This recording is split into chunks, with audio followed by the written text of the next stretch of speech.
Doctor Mohammad Yunus কি ভারতের গোলাম হয়ে গেল নাকি? ব্যাপারটা কেমন হয়ে গেল? ডক্টর মোহাম্মদ ইউনূস রাষ্ট্রীয় ক্ষমতায় আসার পরে আমরা দেশবাসী যেভাবে তৌহিদি জনতা উজ্জীবিত হয়েছিলেন এবং ডক্টর ইউনূস বলেছিলেন 7 সিস্টার খেয়ে দিব, ভারতের যে 7 সিস্টার আছে সেটাকে দরকার হলে আমরা খেয়ে দিব। এই কথাটা ডক্টর ইউনূস সাহেব বলার পরে বাংলাদেশের সমস্ত তৌহিদি জনতা একেবারে উচ্ছ্বসিত হয়ে গেছিল যে 54 বছরের মধ্যে বাংলাদেশে এখন একজন শাসক আমরা পেয়েছি। ওনার নাম হলো ডক্টর মোহাম্মদ ইউনূস। বাংলার বাগনা, উনি নোবেলজয়ী বিশ্ববাগ। এইবার পাইছি আমরা, ভারতের খেয়ে দিব। এবং ডক্টর মোহাম্মদ ইউনূস নিজের মুখ দিয়ে যখন বলে ফেলল যে আমাদের সাথে বেশি বাড়াবাড়ি করলে আমরা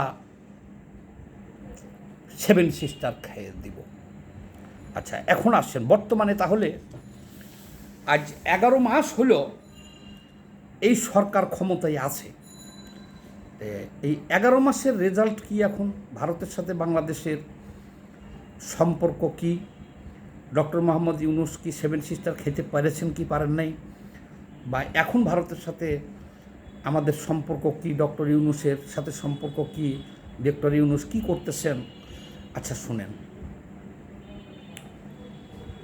ফেনী সীমান্তে 2 জন বাংলাদেশিকে হত্যা করা হয়েছে গতকালকে ফেনী সীমান্তে।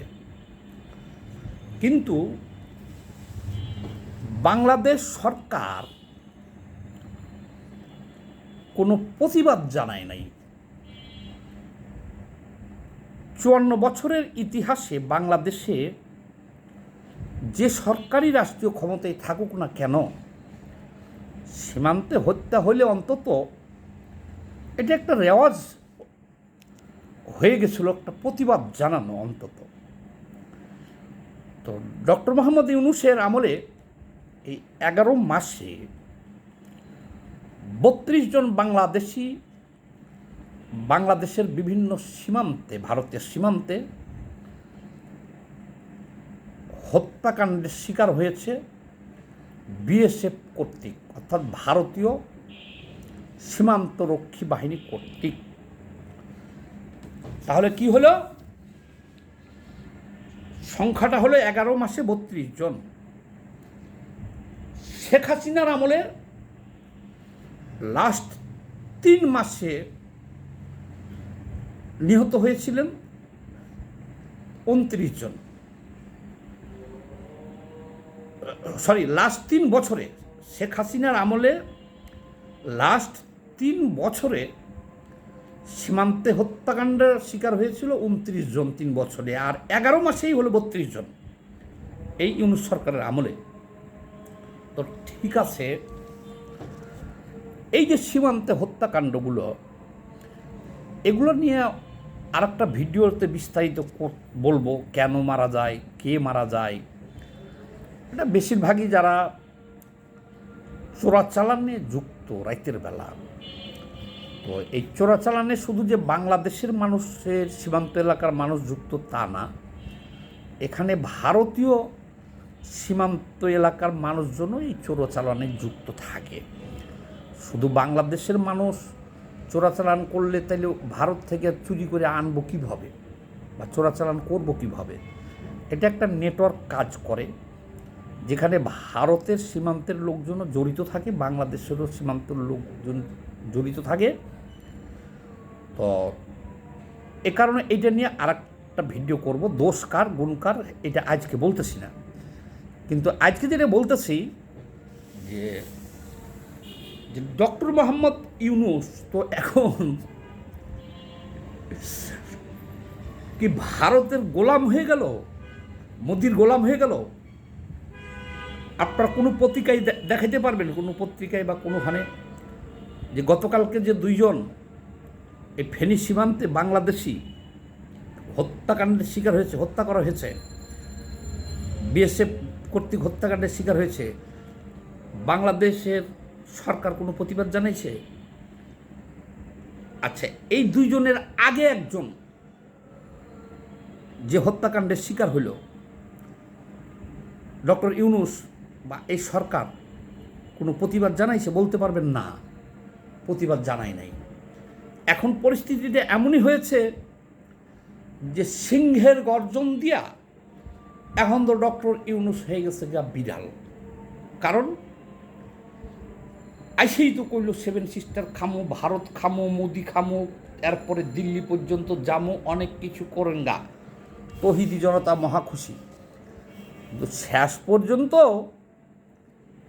বিগত হাসিনা সরকারের আমলেও তো সীমান্তে একটা হত্যাকাণ্ড হলে অন্তত প্রতিবাদটা জানানো হয়েছে। এমন কোনো হত্যাকাণ্ড আমি দেখি নাই যেটা বাংলাদেশের সরকার প্রতিবাদ জানাই নাই। কিন্তু ডক্টর ইউনূসের কি হইল? এখন দিয়ে আর প্রতিবাদটুকুও জানায় না। ভয় পাইছেন নাকি মোদির গোলাম হয়ে গেল? এখন তো কেউ প্রশ্ন করেন না যে ডক্টর ইউনূস এখন যে সীমান্ত হত্যাকাণ্ডগুলো এই যে কয়েকবার আমরা দেখতেছি, হাসিনা তো প্রতিবাদ জানাইতো, তাহলে আপনি তো প্রতিবাদও জানাইতেছেন না। আবার আপনি এই যে মাইলস্টোন যে ঘটনাটা ঘটলো, আমাদের আগুনে পুড়ে যে শিশুগুলো আহত হইল, তো বাংলাদেশের তৌহিদি জনতা তো সব জনতাদের, বাংলাদেশের তৌহিদি জনতাদের মুখপাত্র পিনাকি ভট্টাচার্য ঘোষণা দিলেন যে আপনি ভারতের সাহায্য নেবেন না। তারপরেও তো আপনি ভারতের ডাক্তার নিলেন, তারপরে ওই ভারতের ডাক্তারও নিয়েছেন এবং তাদের যে সাহায্য পাঠাইছে সবই গ্রহণ করেছেন আপনি। তারপরে আপনি নরেন্দ্র মোদীর সাথে যে বৈঠক করছিলেন, বলেছিলেন, আপনি দাবি জানাইছিলেন তৌহিদি জনতার পক্ষ থেকে যে শেখ হাসিনা যেন ভারতেও চুপ থাকে, কোনো কথা না বলে। মোদি ডাইরেক্ট বলে দিয়েছে যে আমরা এই ব্যাপারে কোনো ব্যবস্থা নিব না, শেখ হাসিনার কাজ শেখ হাসিনা চালিয়ে যেতে পারবে এখান থেকে। তা কী হলো এখন? তাইলে এখন আমরা টোটালে এই জিনিসটাই আমরা পাইলাম। আবার তো ইউনূস সরকার ভারতে ইলিশও পাঠাইছে, আমও পাঠাইছে, এগুলো সবই জানি। এখন আসল কথা হলো বাংলাদেশের চৌধু জনতা, তৌহিদি চৌধু জনতাকে খুশি করার জন্যেই এইসব 7 সিস্টার খায়েঙ্গা, দিল্লি খায়েঙ্গা, এগুলো এতদিন ডক্টর ইউনূস বলছে। কিন্তু বাংলাদেশের চতুর্দিকে ভারত বেষ্টিত বাংলাদেশে এভাবে ভারত বিরোধিতা করে কোনো সরকার যে টিকতে পারবে না, বাংলাদেশের যে পক্ষে যে পাকিস্তানের কান্ধে ভর দিয়ে চলা যাবে না, এটা আবারও প্রমাণিত হইল।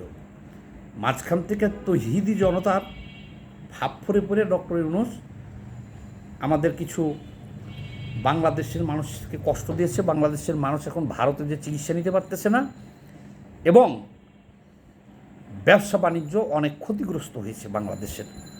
ভারতের উপর দিয়ে যে ব্যবসা বাণিজ্যগুলো আমরা করতাম, এটাও ভারত বন্ধ করে রাখছে। আশা করতেছি আবার সব ঠিক হয়ে যাবে, উপায় নেই। গোলাম হোসেন, আগামীতে নির্বাচিত সরকার আসলে সব ঠিক হয়ে যাবে। কারণ ডক্টর ইউনূস এখন ইদানিং হাল ছেড়ে দিছে, কিন্তু এটা তো হলো তৌহিদি জনতার সরকার, তার নিজের করার কিছু নাই। এই কারণে এখন প্রতিবাদ জানানো ছেড়ে দিছে, ভারতের বিপক্ষে বলা তো দূরের কথা। সবার আগে ভাবতে হবে দেশ, দেশের স্বার্থ এবং জনতা। আমরা আশা করতেছি আগামীতে নির্বাচিত সরকার আসলে ভারত বাংলাদেশ সম্পর্ক আবার ঠিক হয়ে যাবে। সবাই ভালো থাকবেন, ধন্যবাদ।